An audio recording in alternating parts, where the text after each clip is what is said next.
My name is Joyce, and I'm the Communications Manager at TechSoup Canada. I'd like to welcome and thank you all for joining us for today's webinar on how to manage a scattered nonprofit team. Before we get started, I'd like to quickly introduce you to TechSoup Canada for those who are not aware of this organization. Our mission is to help nonprofits use technology effectively, and we do this in two ways. The first is to make technology products more affordable through the Technology Donations Program. We partner with corporations such as Microsoft, Adobe, Autodesk, and Symantec and offer their products as either an outright donation or at a significant discount for charities, nonprofits, and libraries across Canada. An example of the cost savings for this would be Microsoft Office Professional. If you would like to purchase this at full retail price, it would be about $500 online or in-store. But if you are a TechSoup Canada member and qualify for the Microsoft Donations Program, you can get Office Professional for about $56. So as you can imagine, the cost savings can become quite significant, especially if you're purchasing this for all of your staff members.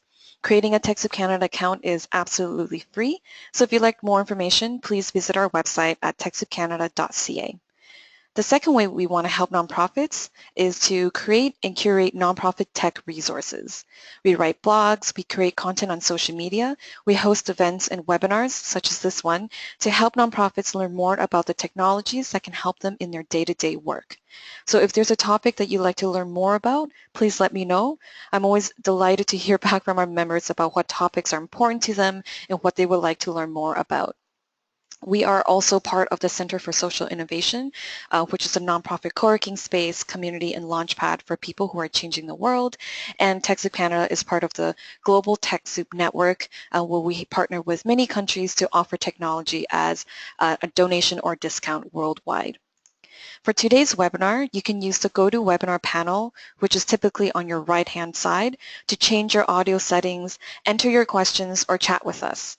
Our speaker will be answering questions throughout the presentation, but at the end of the webinar, we will also have a more formal Q&A period. During this time, I will ask the questions to the speaker on your behalf, as a reminder that everyone is currently on mute to ensure that our audio is as clear and stable as possible. Also, a brief note is that this webinar is being recorded and a video will be posted on our website shortly. Now, it is my pleasure to introduce our speaker for today. Nejeed Kassam is the founder and CEO of Kila, which is a nonprofit communication, donor engagement, and project management tool. Nejeed is a lawyer by training and has worked in the nonprofit sector for over 15 years, including working with the United Nations Senate of Canada, and countless others. He's also the founder and former executive director of End Poverty Now, and author of High on Life and the producer for Conversations for Change. So without further ado, I'm going to pass the presentation over to Nejeed. So just give me a brief moment as I do that.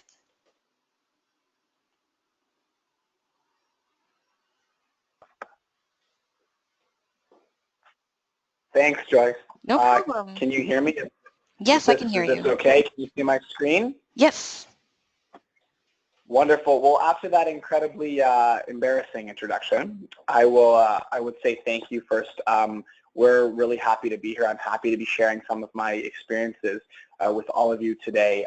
My name is Nejeed, as Joyce mentioned. I'm a Vancouverite, born and raised, and now recently returned. And I'm also really proud to be the founder and currently the CEO at Kila. I'll get into what Kila does a bit later, because today I'm here to talk about something much more important, about how nonprofits can effectively manage scattered teams. Why? Because increasingly scattered teams are becoming normal parts of the workplace. There's more leniency for mobile working and working from home. And let's be honest, we all know that work life gets crazy, and we have to be able to take care of our teams the best way we know how.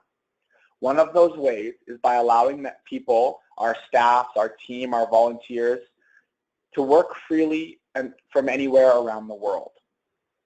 But we all know nothing can truly replace the trust and camaraderie that is built by senior coworkers on a daily basis. There are, however, lots of tricks and tools out there that can help get us started and work more efficiently. So before we get started, after again saying thank you to TechSoup Canada and to Joyce for organizing and facilitating this webinar, I wanted to go through a couple of ground rules. From my end, you'll be on listen-only mode. That means you can talk, scream, dance, etc., and I won't know, although I really encourage the dancing one. If you speak, however, since I can't hear, I can't answer any questions. So make sure to put those questions in the little chat box below. I have an awesome member of my team, Phil, here, and Joyce is still on the call. They'll be kind of paying me to make sure that see if there's any relevant questions during the presentation. There's also the social media, which Phil pushes all the time for me, and at the end of the presentation, I'll also open questions up to the floor. I promise I'll try to get to eventually, and thank you for your patience on this. If you do miss something and want to listen to this webinar again, or share it with your colleagues, your friends, whatever it might be, a recording will be made available after the webinar and posted on YouTube. Before we start, I just wanted to get a little feel for the room and the type of issues faced when it comes to managing scattered teams. I'll put a question up to the poll function on the webinar software, and I'll ask you to please respond with one of the answers provided. Question 1, how is your team scattered? A, working from home, B, across the state or the province, C, across the country, and D, across the world. The second question I'll ask, I'm being told I'm supposed to wait, and I will happily wait.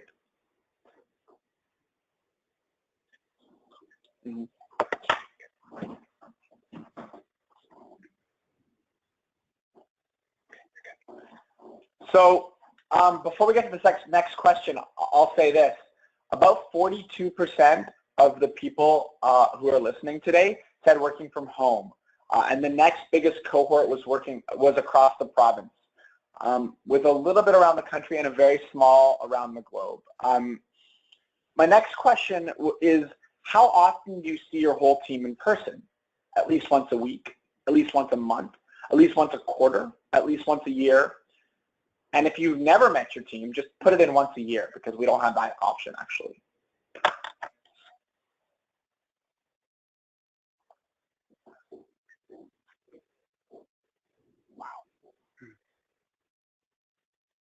So from these results, I can see that at least once a year or never, and at least once a month are the two most prevalent answers. That's really interesting, and definitely understand why attending this webinar is so important. Regardless of your answers to these questions, however, we're going to work together to go through into how you can work with these remote teams, whether you're working from home and you only see them once a year, or whether you are working from around the world and you've never met them, or to those you see every month. We're going to work on how we can make this more effective for all of us today. Why am I here? It's a good question. I'm going to get to it a little bit, but mainly I'm going to also spend more time talking about the problems associated with scattered teams. We're going to go through some of the best practices that I've learned and researched from my time working with remote teams. We'll look at the role that technology plays in dealing with scattered teams, and like promised, I'm happy to answer questions at the end. I also wanted to say that I'm more than happy to answer questions via email or on Twitter, or I actually don't know how to answer a question on Twitter, but Phil will teach me. But send me an email if you have a question. I'm happy to respond and to help anyone who takes the time and makes the effort to reach out. As Joyce mentioned, slightly embarrassingly, my name is Nejeed and I'm the CEO at Kila. I am a recovering lawyer. I spent a couple years practicing. By the way, that was a bad joke and I apologize. I spent a couple years practicing on Bay Street in Toronto, but I also got the chance to work in both charity and nonprofit law during that time. I still am licensed to practice law, but I focus my time on building our organization here at Kila. I'm really proud that Kila is now my full-time life, and I'm able to work with this amazing and inspiring team and our amazing clients every single day. I'm an author of High on Life, which is a collection of stories about hope and leadership and change. We are really blessed to have people from, I think, 12 countries contribute to our book and help share their stories. and Prime Minister Chrétien was kind enough to write the foreword for us. I've worked in this nonprofit sector for 27 years, despite being only 30. My first memory, apart from playing tennis, is volunteering, and I've had the opportunity to work in the sector as a volunteer, a team leader, an executive director a couple times, a board member, and an advisor. But most important to all this, I'm a passionate community member, a desperate advocate for civil society, and someone who truly believes that we can all make a difference and impact the world around us. Nonprofits do amazing work. You all do amazing work. And my goal, my mission, my raison d'etre is to empower you to do more amazing work and to do it more effectively. In almost every nonprofit experience I've had, there has been a remote element to all of the teams I've worked on. It's been a reality that I've often struggled with, and I want to share some of my lessons learned and best practices with the hope that you don't make the same mistakes that I have. Today at Kila, I manage the team. We've got members all across Canada that work remotely and a couple that work from around the world. It can be tricky to make sure that everyone has clear expectations, communication remains strong, and morale is high. As a nonprofit tech company, we have naturally turned to technology for some of our solutions, but we've also discovered ways to overcome many challenges. I'm going to bring you some of the tools and tips I found most helpful in keeping the Kila team working effectively, despite any distance. As we delve into today's presentation, please feel free to tweet me now or in the future at Nejeed, N-E-J-E-E-D, and I'll do my best to answer anything I don't get to over Twitter that's not in the lecture. The problem. The problem we're looking to solve is an important one because it's so prevalent in our sector.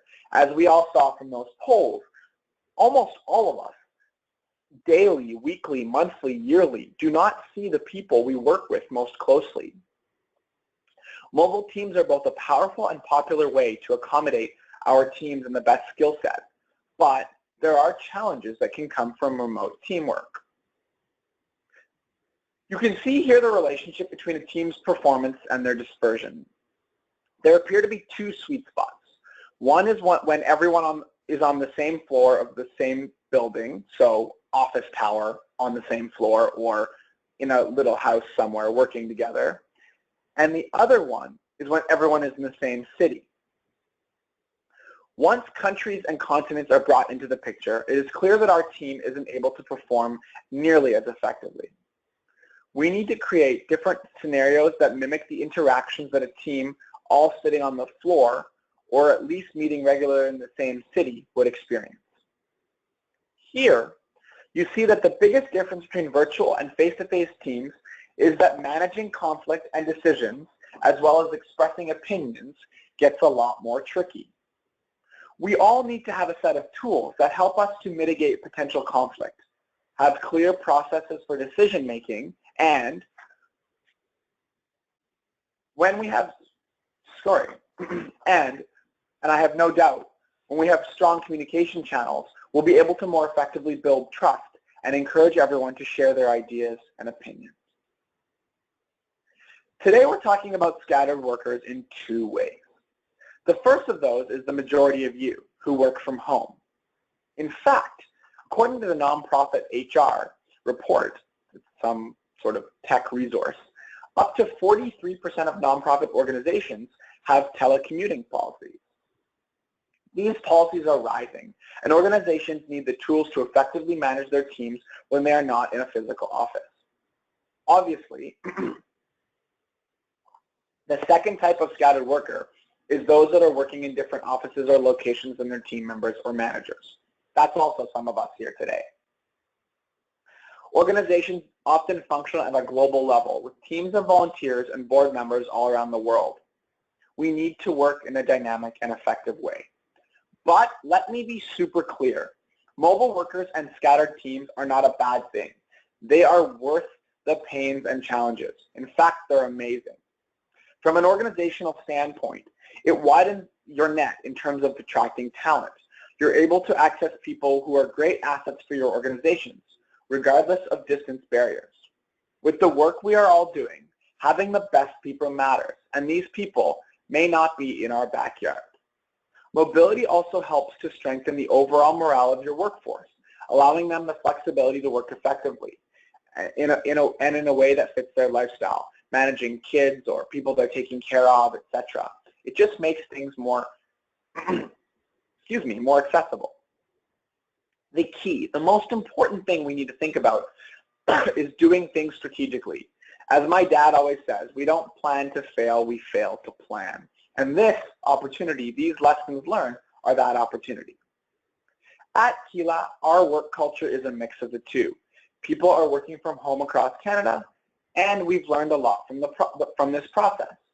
For our remote team, I believe the biggest problem we've faced has been around the development of non-work company culture, having a forum to express opinions, because the accidental ideas, which are often the most brilliant, conflict resolution or lack thereof, and helping people understand where they fit in is fundamental to effective teamwork, regardless of whether it's in person or remote. When I served as the executive director of End Poverty Now, we managed more than 100 volunteers in 6 different cities across Canada, coordinating projects across the world. The biggest challenge we faced there was cohesion, making sure our team in Rwanda was talking to our team in Montreal, making sure values were the same, communication channels were the same, and things like funds were flowing effectively. Before we move on, I want to take a minute to ask you to write in the comment section on the right-hand side, what is the biggest challenge you are facing with the scattered team management in your organization? I'm going to take a break, have a couple sips of coffee, and let you think about the hurdles that you're facing so that I can make sure I address them here today.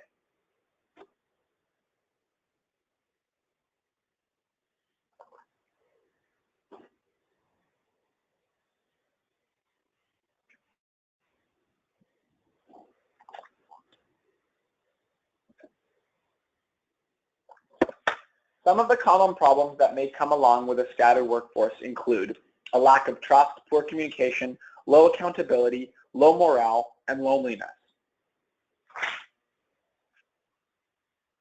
As we go through some of the best practices in scattered team management today, I'll share some of the insights that has helped us overcome this challenge. But let me be clear, we are still very much a work in progress. We don't have it all right and are constantly making mistakes. But to me, that's a good thing. And for you, it should be too, as it continues to give us all opportunities to learn and work better. We've taken a quick look at the negative side of scattered teams. So now I want to equip you with some of the tools and tricks that have helped our scattered teams flourish. These 8 best practices that I will walk you through have proven useful to me and my teams throughout my career, and I hope you can also find a new perspective to bring to yours. Here are the 8 best practices that we've identified. Having goals, scheduling, breaking the schedule, consistency in team member treatment, keeping communication lines open, prioritizing professional development, hiring the right people, respecting one another. Having goals. One of the most important aspects of managing a scattered team workforce is to have clear goals. This isn't so much a tip as it is a state of mind, especially when your team is decentralized. It becomes even more important that everyone has a clear understanding of your organization's mission, programmatic goals, and each team member's personal objectives. Especially for us at nonprofits, the risk of mission drift can increase when different people are working in different places with different priorities or independent agendas. As a manager or leader, it is your job to constantly bring to your team back to the purpose of their work and to the purpose of your organization. If someone is working independently, it can be easy to forget the big picture, what we're all working towards. By having your goals and objectives easily accessible and centering your team's progress on these goals, you are less likely to encounter these gray areas. On a smaller level, you can set weekly goals for team members that are working independently. I would argue you should probably set them for people working in person too. Having these short-term goals can give you a clear follow-up point. If someone is not meeting those goals, then it's time to step in and figure out what they need to succeed. Once you do this, you can work to provide what they need, which will enable them and the organization to succeed. Just a quick story. At Kila, we set daily, weekly, and quarterly goals. Each of us communicates with our team and management to provide us with checks and balances. We set KPIs, or key performance indicators, for each member to aspire towards. This lets people, regardless of whether they work in the office, beside you, or around the world, know what they're working towards. It keeps transparency clear and accountability central to what we're doing. Scheduling. The next best practice I want to share is scheduling. When dealing with scattered workers, it's so important to keep a schedule. Schedule one-on-one phone calls, team Skype, in-person meetings if you can get there, or daily check-ins. Maybe do all of those things. Schedule what you need to do to work effectively, and do not miss this schedule. Rescheduling with your local staff is, of course, not ideal, but they see you every day and can catch pieces of your time to run through new ideas, problems, or victories even without a formal meeting. A remote team member has often kept a number of questions, comments, or ideas for the scheduled time. Skipping this meeting, rescheduling it, canceling it, can cause and create roadblocks in their work and make them feel increasingly disconnected from the larger team. Unfortunately, these kinds of cancellations can also make remote team members feel less important and less valued. This is especially important to establish if you are onboarding a new remote team member. Make sure communication is a priority from the start with all your team members. It's important that they feel that they're part of the team and understand the daily experiences of other team members. This means things like video conferencing can go a long way in team building. And again, don't skip these.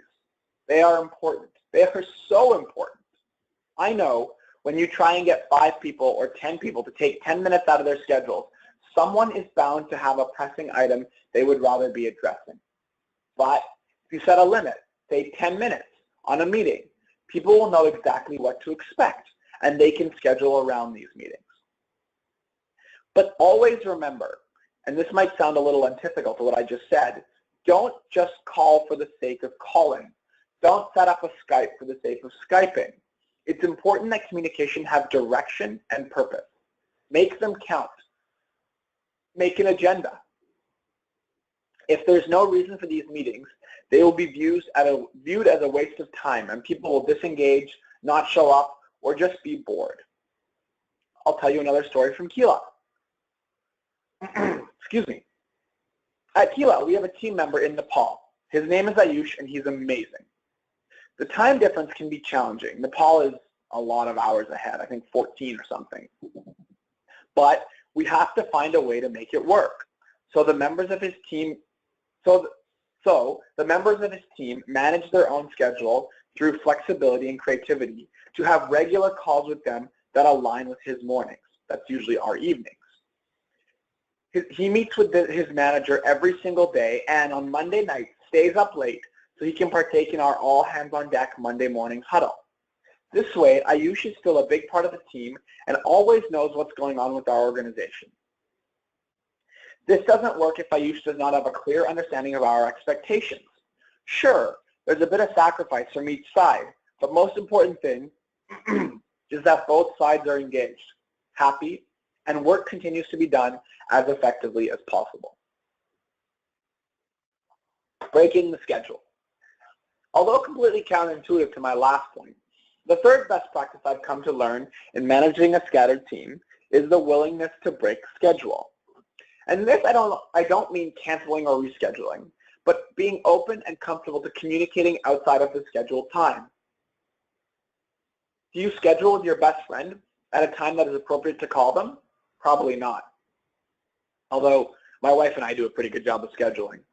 And while your supervisor relationship will not and should not mimic a friendship, there is a thing or two we can learn about the element of surprise in these team relationships.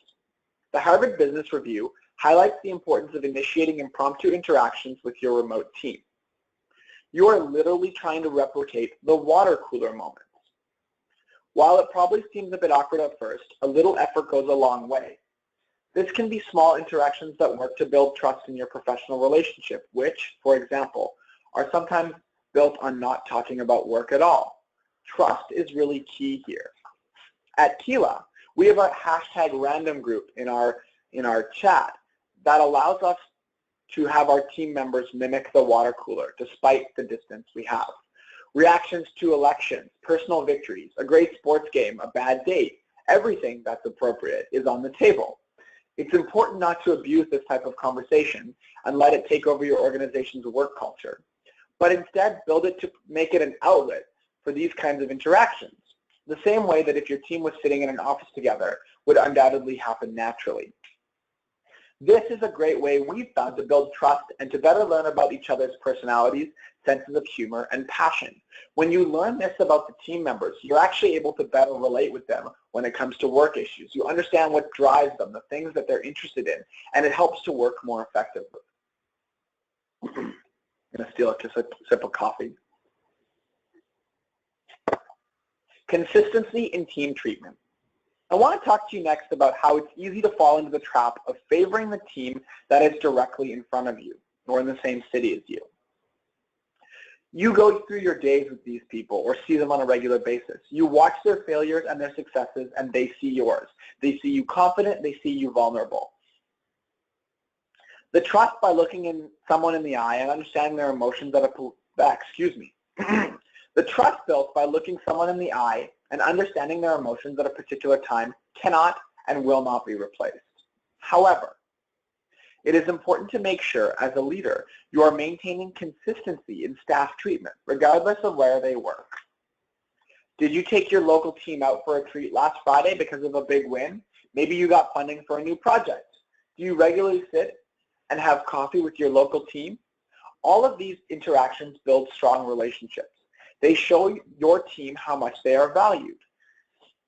While this isn't possible to replicate over distance, you can make sure, for example, your team in South Africa is eating cake at the same time you're celebrating a new project with your team in Toronto.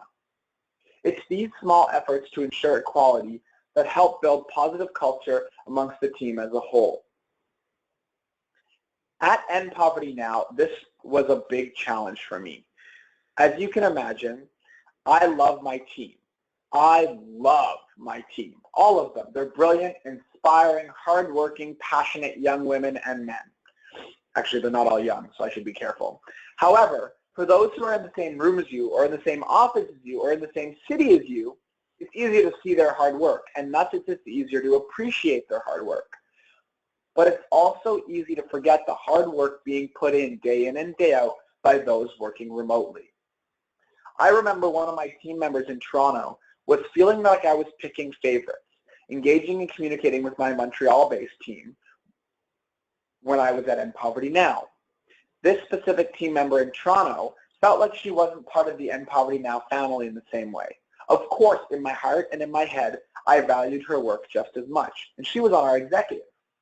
It was just a matter of communicating this value to her, my appreciation. I worked hard to establish a system that was more inclusive. In team conversations and one-on-ones, I made sure she felt like more of an integral part of the End Poverty Now family, with better and more frequent engagement. It took some time, some trial and error, but it made a huge difference. I've taken those same lessons and applied them to Kila. Whether it's Ayush in Toronto or Salima in Calgary, I work really hard to show my appreciation so that when things go right, they know I'm there. But when things go wrong, I've built that trust to be able to call people out on it. Communication. No matter how your team chooses to communicate, it's important that communication lines remain open. That your team feels confident to come to you with their opinions, with questions, with ideas, etc. We've all seen it too many times before. Your remote teams are working from the field where your projects are directly implemented, and they are often dealing with issues head-on. And obviously, sometimes they need to come to you with advice or permission to move forward. But if your team is working in another cultural context, they often have a more appropriate local solution, one that you never would have thought of. We ran into this a bunch at End Poverty Now. Norms, values, etc. in the Philippines or Rwanda were different from what they were in Montreal. But because you're an executive or you're in leadership or you're in management, they look to you for insight. In these situations, make sure you hear out proposed solutions to any problems that they've got. They'll bring a unique context, often a more culturally specific one. No matter how big or small the problem, listen. I say listen. You know, the adage is that we have 2 ears and 1 mouth, and I think especially with working with remote teams, this is incredibly important. To listen, you need to have open lines of communication. In doing that, you need to understand how your team prefers to communicate. For example, a study shows that while 77% of remote teams prefer communication by email, 44%, and phone, 43%, 23% of people surveyed noted that long email chains were also one of their great problems in communication. Identify what is and isn't working and address it. Kila, for example, uses a tool that prevents some of these long conversations, and that's really, really important and super valuable for us. Some days, your remote team may be the only ones that know how to effectively fix a problem based on the strong networks they've developed. Listen to them, engage with them, empower them. You want to know that you trust and respect their opinions moving into these situations and addressing the challenges that they're undoubtedly going to face. Communication, the channels, are going to be key to building this trust. So is there a question, or should I keep going? Good. So next is prioritizing professional development. Now this might seem a little bit strange because too many nonprofits, local nonprofits with teams locally, don't do enough professional development. But this becomes increasingly important with remote teams.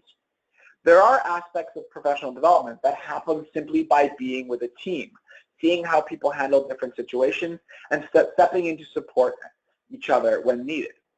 When separated, people usually have a clear outline of their specific role and are more likely to stick concretely to it in order to bring success to their work. This is why it's so important to prioritize professional development when you're managing a scattered team. Yes, it's more difficult and often too expensive to send a team member to a conference, but you need to find ways to engage professional development. And remember, prioritizing professional development doesn't mean spending money, but it can. It can mean giving more time for mentorship within your team, giving time for people to grow their knowledge, attending webinars like these, reading more, giving them time to learn, etc. And it can find external mentors to teach and inspire these people. When you empower remote teams with resources, many of which I just talked about, which are free, you're going to make them more bought in, feel more supported, and work more effectively. But whatever resource you do, it takes effort and leadership on your part, something that I highly, highly recommend. There seems to be a problem with the handouts that we posted, so we're going to work really hard with Joyce to make sure you get them. There's actually 2 handouts. One is a list of our slides, which you can get, but the second one is a remote team worksheet that we've developed that we can talk about at the end. I promise, though, that you'll get access to these handouts, hopefully before the end of the lecture, or if not, shortly thereafter. Hiring the right people. So I think this is obvious, but I need to go through it because it's especially important with remote teams, and some of the skills you're looking for in making these hiring decisions may be a little different. If you are trusting a staff member to work either from home or from an office away, it is so important to make sure that your hiring practices are incredibly sound. You need individuals that are self-motivated, have strong communication skills, and are confident to honestly share their opinions, concerns, and ideas, and are motivated by both results and deadlines. Sometimes remote people who might be scared to talk to their managers or have an idea that they don't know how to incorporate, you're going to lose effectiveness. You might lose a great idea, and so communication is so important. We've had some experience hiring remote teams, and some of the things that we look for when we hire are trustworthiness, self-motivation, having the ability to prioritize, being a great written communicator, and someone who has strong problem-solving abilities, especially because they're often working remotely. If you hire someone who doesn't meet these requirements and expect them to perform effectively without supervision, you're going to quickly, unfortunately, run into challenges. At Kila, we have a really rigorous hiring process. We make people go through 3 or 4 interviews and do a written assignment, which usually takes 3 or 4 hours. If they're remote workers, these Skype and phone calls, which are part of these interviews, are all the more important.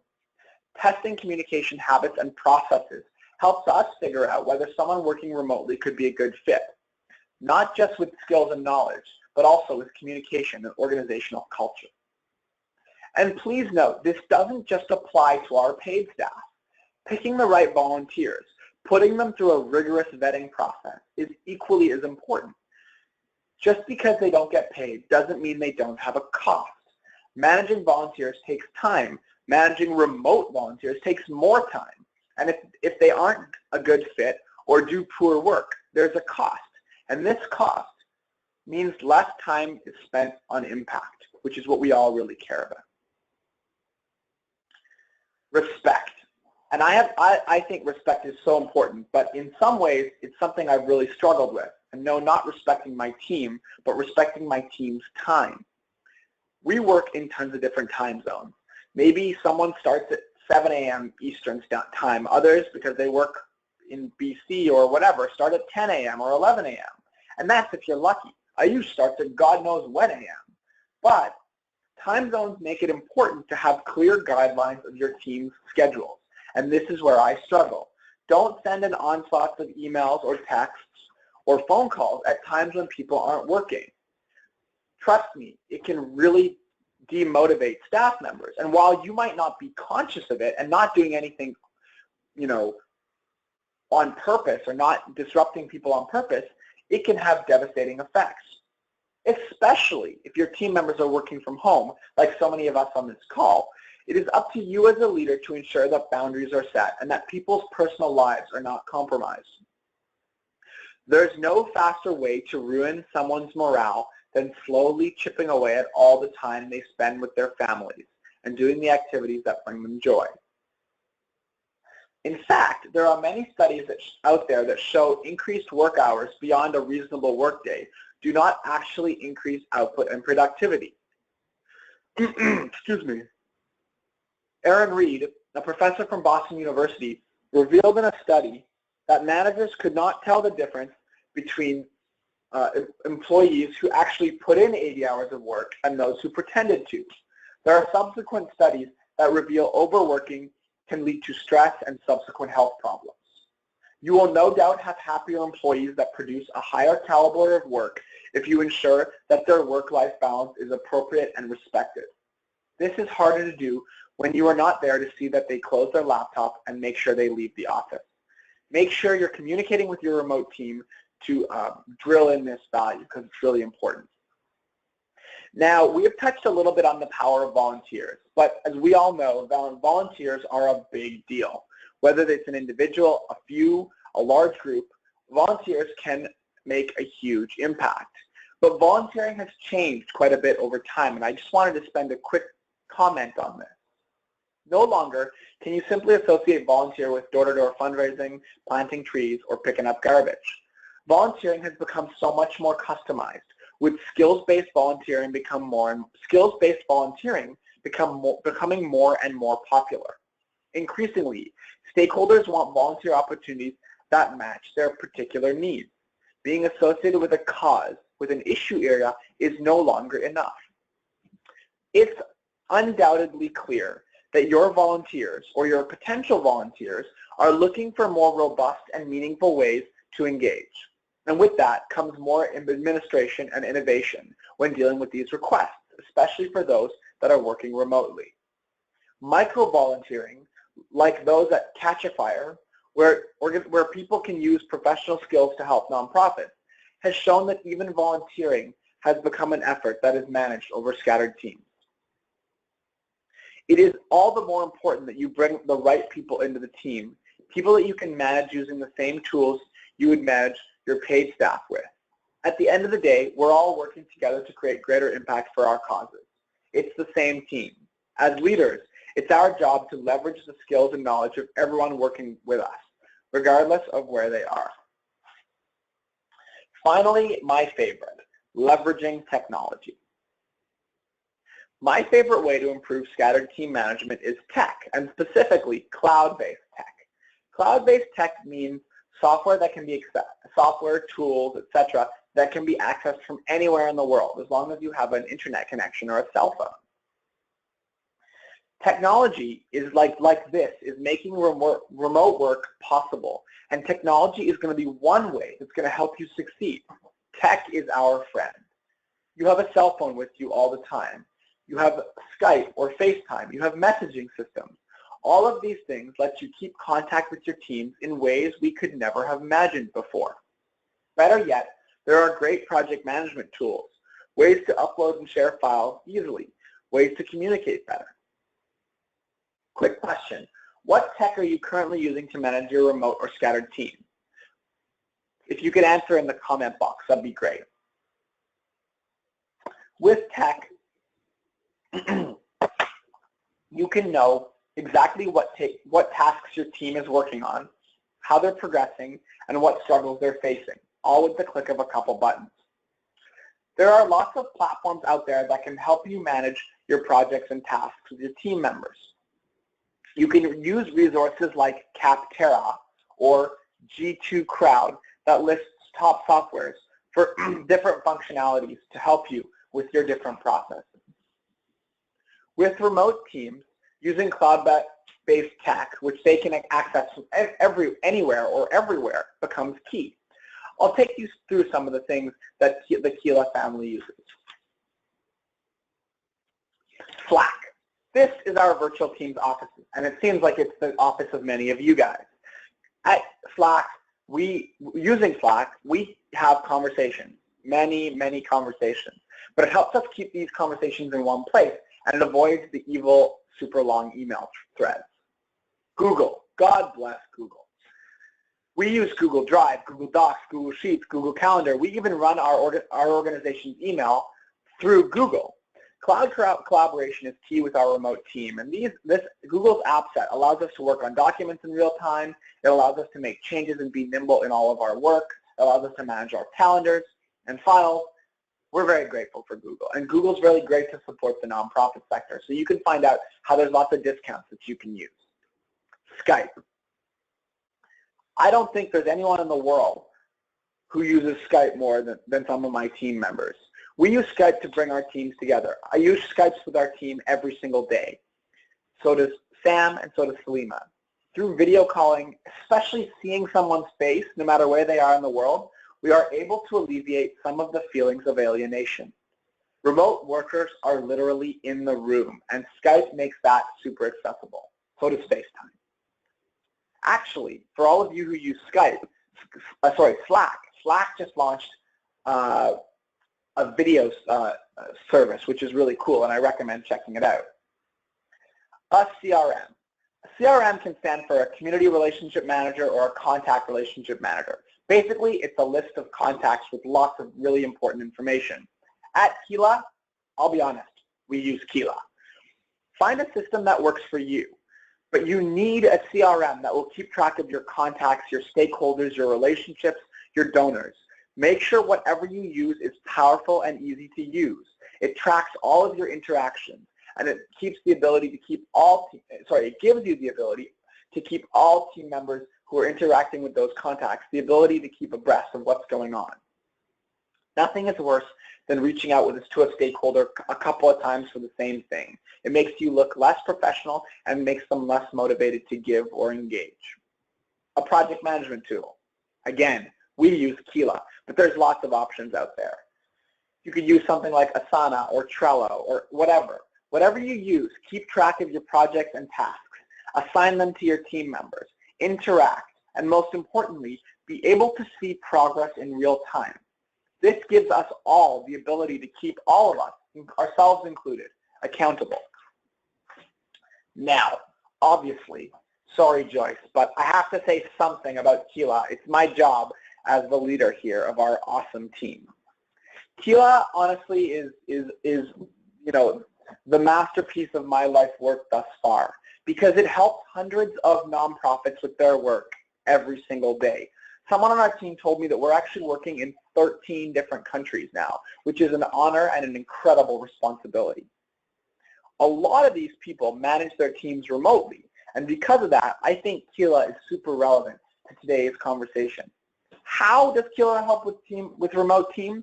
Well, it lets you manage your tasks, collaborate on email marketing, on donor engagement, on receiving and sharing your resources with your team and with your stakeholders. Kila empowers any organization by automatically keeping your contact database up to date in real time. It lets you set up follow-ups and provide spaces for internal team communication. It has lots of other functionality too, but our focus is really about remote work here. One of the great parts about Kila is that we have for our Canadian clients, which all of you are, a Canadian server. That means your data, your files, your CRM is all stored in Canada, so that we're not subject to things like the Patriot Act in the United States. We're also proud to be a Canadian organization, and we're really excited as a CRA compliant tool to empower all of our Canadian users. At Kila, we've built a powerful management tool for nonprofits that is both powerful and accessible. More importantly, it empowers organizations doing amazing work to become more effective and more efficient, and that includes those working remotely, just like we do. Before we call it a day, I'm going to open up the floor to proverbial floor, to any questions, and Phil is going to give me a list of them as we speak.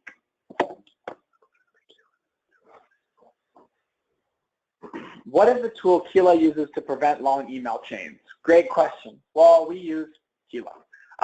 We also use Slack a little bit, but we use Kila because Kila, for every project and every contact and every task, allows you to leave notes and comments, and these are directly integrated with your email inbox. So, whether it's with an external stakeholder, you could have single chains of communication, or with people within your team. So from Melanie. Hi, Melanie. How much accompaniment should a distance worker need if they have the skills and experience? Are there tools to help manage HR at a distance?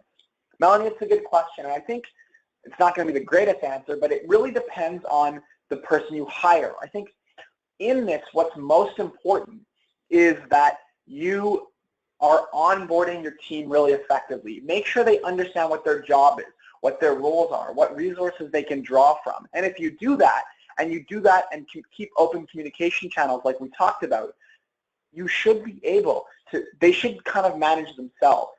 Again, use a project management tool, whether it's Kila or something else, to manage their tasks, to see what they've completed and not completed, to comment on the work they're doing and give them a space to ask questions. I think this will really help to minimize the too much hands-on oversight, especially if they're remote. Naomi. Hey, Naomi. What software do you recommend for long-distance teams or team members? I'm going to go back to saying anything cloud-based. It depends on what you're doing. Again, to Melanie's question, using a project management tool, whether it's Kila or Asana or Trello, they're all great because they allow you to log in from anywhere around the world. Whew, Jennifer, you have a great question that's becoming a big problem across the world, and we've experienced it with, especially at End Poverty Now, but we have projects in really remote parts of the world, like in central Rwanda or rural Philippines. Your question, for those of you who don't know, is what do you suggest with areas of without widespread internet, high-speed internet or cell service? Well, find a tool that empowers you to work offline and then update your tasks or your comments or your workflow once you log back online.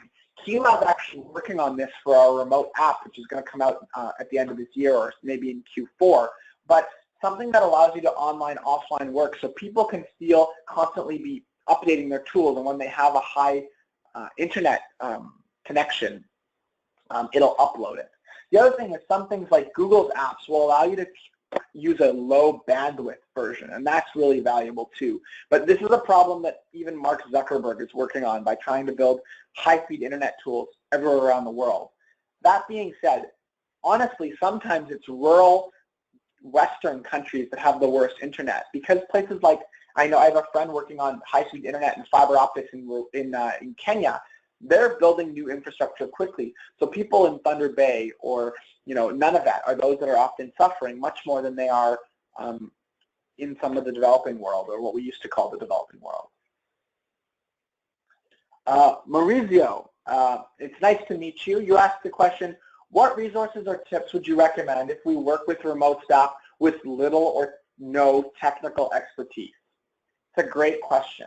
And one that, again, that I defer to saying, find a tool that's so easy to learn.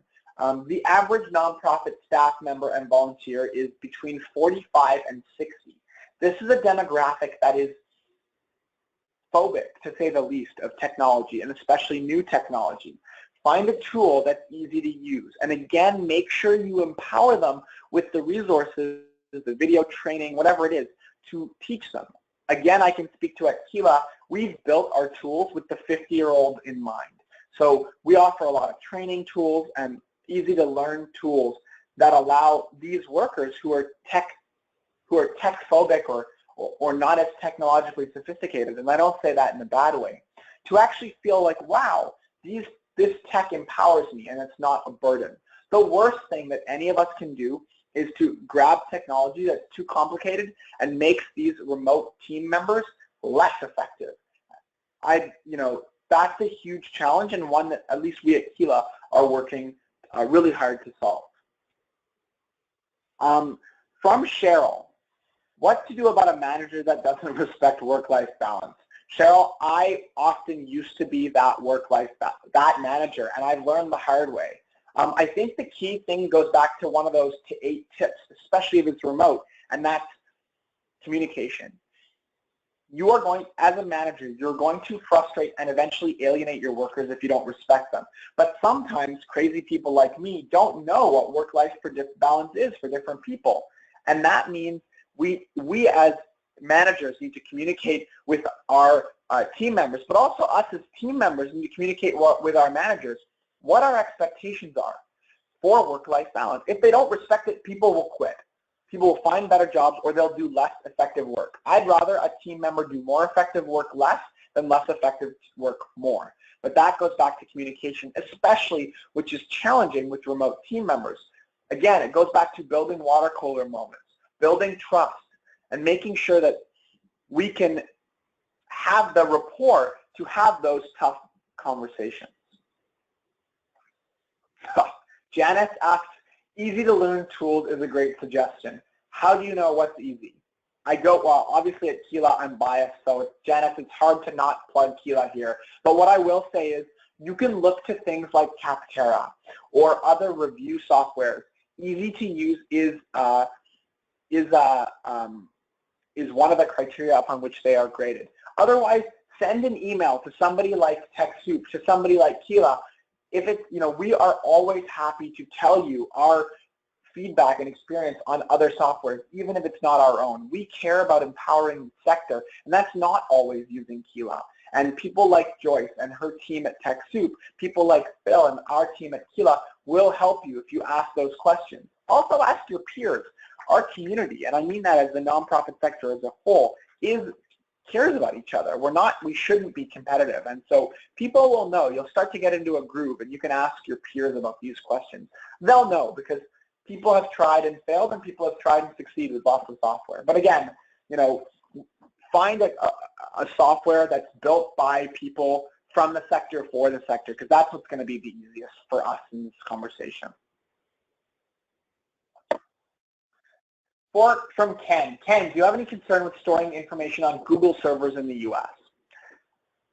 That's a complicated question, and I think I'm actually going to be doing another webinar on privacy data, which, Ken, I recommend you come to, and Phil will communicate with you the dates for these things. Here's what I'll say. Regardless of whether we like or don't like the President of the United States, Democrats and Republicans have both supported the Patriot Act. The Patriot Act gives the U.S. government the right to search any data stored in the United States with good reason. Now, while Canadian privacy law doesn't forbid it, at least in most provinces, it has made a lot of our clients uncomfortable. So Google, I mean, we use Google. We don't, we're okay with storing our email data on it, but we don't have, donor or stakeholder data on Google, right? And it comes to personal preference. Privacy is not so much a legal question often as it is how people feel, a trust, a sort of intangible question. So while I have no issue, Ken, storing stuff on Google, and I think a lot of organizations, especially those with sensitive information in Canada, doing human rights work, doing privacy work, doing these kinds of work do, and that's why Kila stores all of its Canadian client data on servers. I think they're in Montreal. Last question, as we need to wrap up. Please do ask any questions on Twitter at Nejeed, N-E-J-E-E-D, but I will pick one more, and that's going to be from Megan, and that's a question about age diversity. Megan asks, we find some of our older team members and volunteers struggling with adapting to using tech such as Skype. Any suggestions or comments? Well, the key is getting them to have grandkids, because then they'll find a way to learn really quickly. But jokes aside, Megan, that's a tough question. And I think it's challenging because, again, it goes back to comfort and trust. What I'll say is this: onboard them slowly. If you try to rush people, they become uncomfortable. And the faster you do things, the less effective it could be. So go slow, provide them lots of training, empower them, and show them the benefits of learning. That's really key. If they can feel less alienated, if they can feel more empowered, if they can do better work, and you can show them before they use these tools that that's how it's going to be, you're going to find them adopting it really a lot quicker. But make sure you have great help resources, things like videos that show them how to use things. It'll make things a lot easier. Megan, I don't know if I'm answering, but I'm certainly trying here. I'm going to conclude with this. Whatever you do, know you have all the tools, both tech resources, but also all the stuff we talked about previously that you need to positively manage teams across borders. You just need to find the tricks that work best for the group of unique individuals that make up your team, and I know you can succeed. I encourage you to constantly be trying new strategies and technology for your scattered team. To help you start working through these challenges, please feel free to download, once we've got it fixed, our worksheet attached.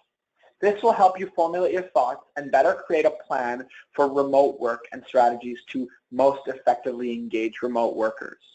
I wanted to say thank you to TechSoup Canada and to all of you for being part of this webinar. Kila aims to strengthen the sector with industry knowledge and best practices to help your nonprofit take the next step to doing great work. We invite you to join us again to our next webinars, which include I've incorporated a nonprofit, now what? Your 90 days, or understanding the basics of charity law, and demystifying data, why nonprofits need to embrace big data, and effective storytelling, how changing your narrative can change your organization. I encourage all of you to come and learn more about Kila, to talk to us, to ask us questions that I didn't get to. Check out www.kila.co or send us emails, tweet us, but most importantly, thank you for doing the great work that you do.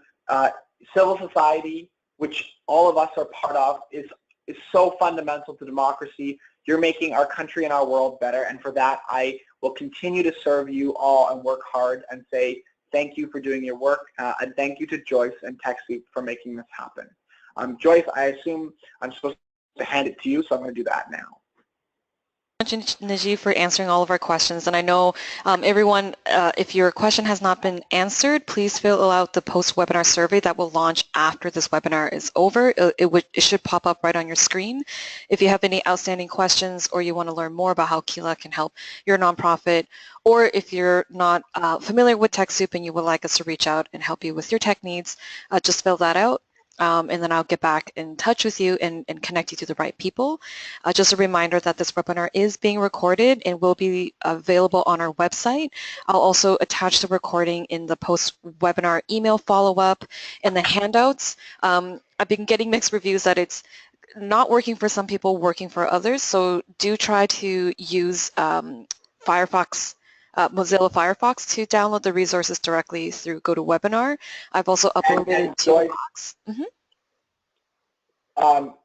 will also put a link to that on Twitter. So anybody on Arquila.co Twitter and on my personal Twitter. So if Yes. people can't download it, they can just do that. We'll do that in the next half an hour. Yeah, and it's actually available right now online through Box. I've uploaded that during the presentation, so the link is in the chat. And then as just like another follow-up, it will also be available in the post-webinar email. So then there's resources in almost every channel that I believe we have covered.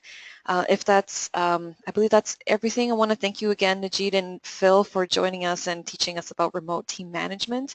And I want to thank everyone for taking time to join us today for this webinar. All right, thank you all. Have a great rest of your day. Happy Wednesday, everyone. Thank Yeah. you. Thank you. Bye.